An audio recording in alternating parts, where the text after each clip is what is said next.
pemirsa, terima kasih Anda masih bersama kami dalam program Tabalong Dialog. Baik Mas Budiman dan Pak Firman, kita akan lanjutin lagi bincang-bincang kita. Nah, ini saya mau nanya lagi kepada Mas Budiman nih. Tadi ada 30 ya yang terpilih. Iya. Nah, dari 30 video itu pada akhirnya gitu. Ini apa saya salah tanya ya mungkin ya? Mungkin ke Dewan Juri ya? Sama aja mungkin ya? Sama aja. Oke. Dari 30 tadi itu yang terpilih berapa, Mas? 5 video terpilih. 5 video terpilih. Nah, ini kenapa dinamakan video terpilih? Bukan kayak juara 1, juara 2, juara 3, Ya. harapan gitu.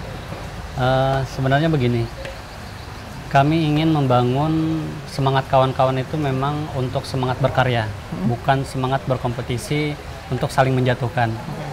Bukan berarti dengan peringkat 1, 2, 3 itu bahasanya menjatuhkan ya, tapi paling tidak mereka kesannya mereka yang menang, yang juara. Tapi kami ingin membangun kesetaraan bahwa mereka punya porsinya masing-masing. Porsinya masing-masing, mereka punya bakat di bidangnya masing-masing. Maksudnya dari 5 video ini bahkan mereka berbeda-beda. Berbeda-beda sudut pandang mereka. Ada yang gaya pengemasannya gaya film, ada yang gaya box-pop, gaya jurnalistik, ada juga yang macam-macam lah gaya-gayanya. Nah, kami ingin membangun kesetaraan ini, tapi mereka tetap dihargai.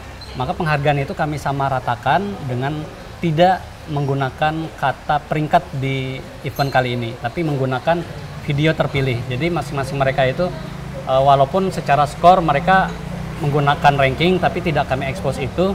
Yang kami expose adalah mereka adalah hanya ada keluar 5 video terpilih. Jadi semuanya itu sebenarnya baik, hanya kami memilih terpilih itu menjadi yang terbaik, itu aja.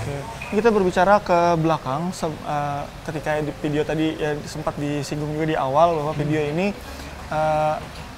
menerima dalam bentuk bagaimanapun tadi ya, mulai dari kamera seperti apa, terus idenya gimana pun asal di lingkungan gitu kan. Jadi kan tentu pasti kalau sebagai peserta gitu ya, itu ini gimana sih yang diinginkan sama Dewan Juri, takut salah gitu, kadang-kadang gitu nih, apalagi pesertanya tadi dari kalangan para pelajar, biasanya pelajar kan selalu, ini benar nggak sih, ini benar nggak sih gitu ya. Nah, ini gimana untuk memastikan bahwa tidak keluar dari konsep yang diinginkan oleh Bengkel Ide?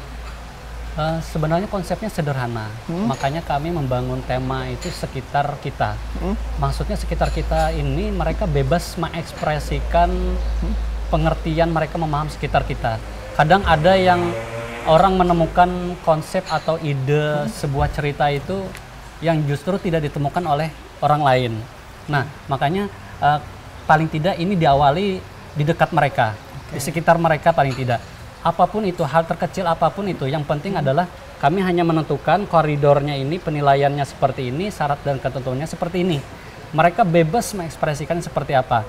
Jadi apa yang ada di sekitar mereka, walaupun misalnya ada istilah misalnya kalau kucing makan tulang sudah biasa, tapi kalau misalnya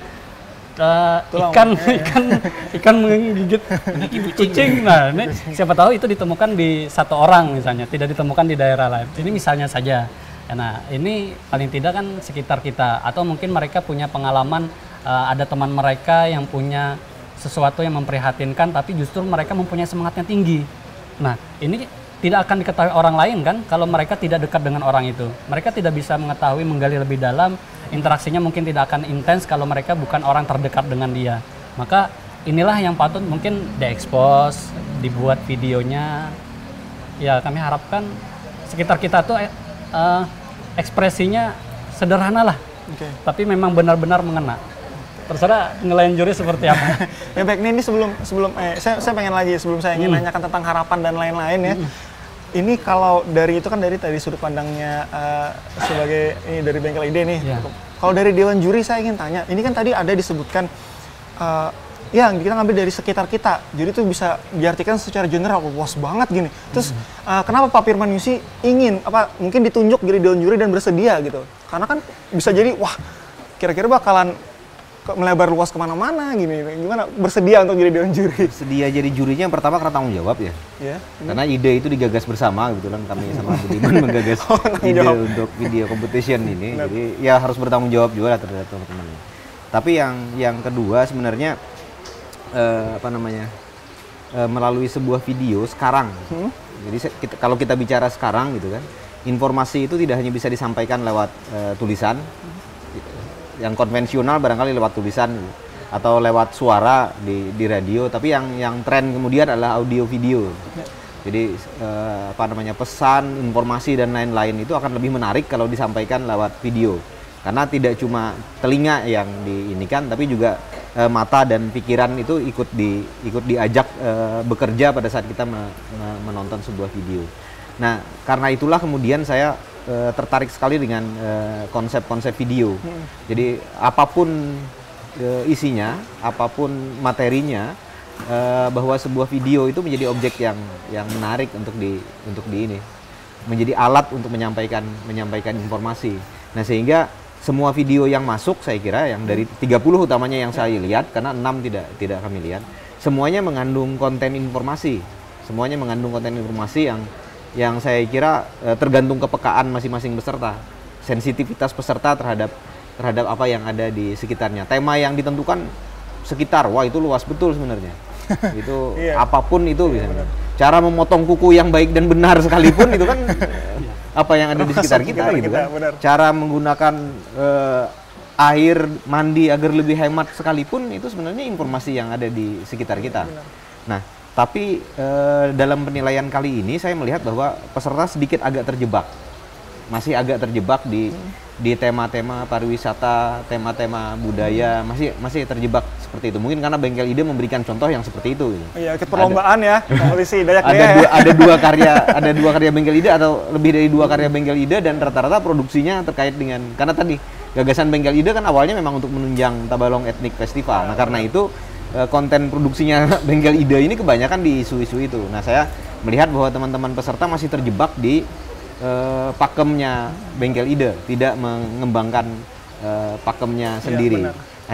Sehingga kemudian tidak seluas yang kita bayangkan. Jadi yang disetorkan kepada kami sebagai juri itu tidak seluas yang saya semula juga membayangkan akan sangat luas.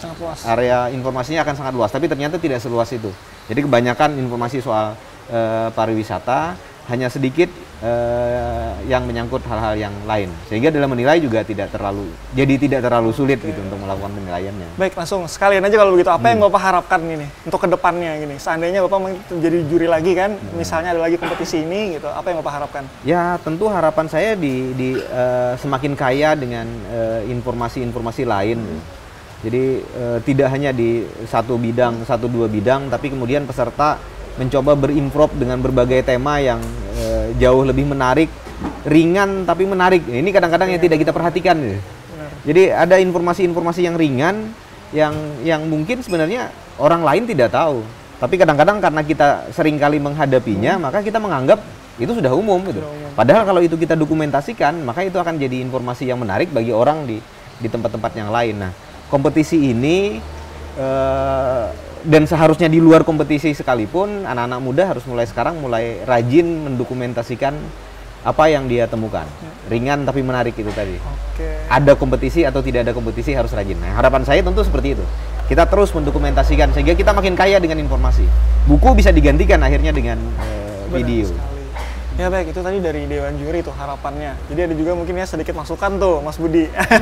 Lalu dari Mas Budi sendiri seperti apa Mas Budi? Setelah melihat dari ekspektasi di tahun ini seperti apa, lalu apa yang ingin mungkin diperbaiki seandainya akan ada lagi di tahun yang akan datang gitu. Kami sebenarnya sangat-sangat meminta maaf kepada para peserta ya. Kalau misalnya dalam event perdana kami ini yang masih dianggap kurang atau mungkin masih belum terlalu maksimal, kami memohon maaf sebelumnya. Tapi kami tetap berharap ke depannya tetap ada pelaksanaan seperti ini, tidak hanya dalam bentuk kompetisi, tapi kami berharap dari 30 ini kami akan intens untuk memberikan misalnya kami membuka jaringan ke pihak-pihak lain yang punya kompetensi yang mungkin bisa mendorong kawan-kawan yang paling tidak 30 orang yang mengikuti lomba ini. Kami paling tidak mengantongi 30 kelompok untuk kami bina yang mungkin mudah-mudahan dengan jembatan atau fasilitator yang kami lakukan ini itu bisa menjembatani paling tidak satu kelompok itu dua kelompok berikutnya, sehingga akan ada 60 kelompok yang menyebar di Kabupaten Tabalong ini. Bayangkan kalau misalnya 60 kelompok aja mendokumentasikan hal-hal yang unik dan menarik dan dipublikasikan di media-media sosial, apakah mungkin tidak akan tenar gitu Kabupaten Tabalong. Pasti akan tenar kan, pasti paling tidak Kabupaten Tabalong akan terlihat yang impact sosial positifnya Bang ya. Nah dari ini kami berharap itu tadi seperti yang dikatakan Bang Firman, tidak hanya melalui kompetisi ini tapi kawan-kawan tetap berkarya dan mudah-mudahan kami bisa tetap terus menjembatani kalau misalnya ada orang-orang yang kompeten di bidang itu, kami bisa memberikan pembinaan dalam bentuk workshop atau mungkin nanti di event-event selanjutnya kompetisi, karena di awal kompetisi juga kawan-kawan yang di kategori umum juga mempertanyakan ini buka untuk kami juga gitu kan, mereka membuka diri untuk mengikuti kalau misalnya ada kategori umum, tapi kami batasi pelajaran mahasiswa supaya mereka paling tidak masih semangat-semangatnya nih. Kalau kategori umum kan mungkin mereka sudah orientasinya sibuk masing-masing nih, jadi mungkin masih keterbatasan, tapi juga keterbatasan itu internal kami, keterbatasan di paling tidak biaya operasional, biaya-biaya yang lainnya, dan alhamdulillah kami juga tetap ada dukungan dari pihak ketiga, tapi mudah-mudahan ke depan akan lebih besar lagi dan akan lebih banyak lagi teman-teman yang berkesempatan untuk mengikuti kompetisi-kompetisi seperti ini. Oke, wah ini menarik sekali ya pemirsa, dimana saya sangat berharap sekali setelah dengan adanya di tahun ini yang menurut saya itu sudah sangat menarik ya, apalagi dengan tahun depan nanti akan ada tentunya ada perubahan-perubahan, perbaikan gitu kan. Sudah tadi ada masukan juga dari Dewan Juri gitu, wah itu luar biasa sekali, saya sangat menantikan sekali. Dan pemirsa, setelah jeda pariwara berikut ini kita akan menghadirkan nih para peserta pemilik 5 video terbaik. Jadi jangan kemana-mana, tetaplah bersama kami di Tabalong Dialog.